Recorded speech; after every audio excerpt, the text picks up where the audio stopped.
Gönül gözüm kapalı, bilerek sana yazılıyorum. Penceresi aralı, her yerine bayılıyorum. Yavrum baban nereli? Nereden bu kaşın gözün temeli?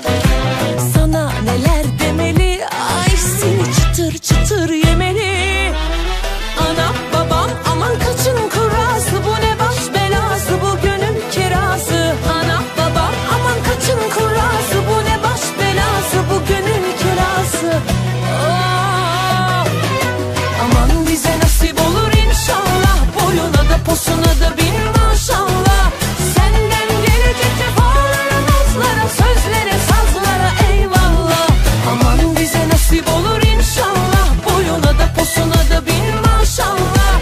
Senden gelecek cefalara, nazlara, sözlere, sazlara eyvallah.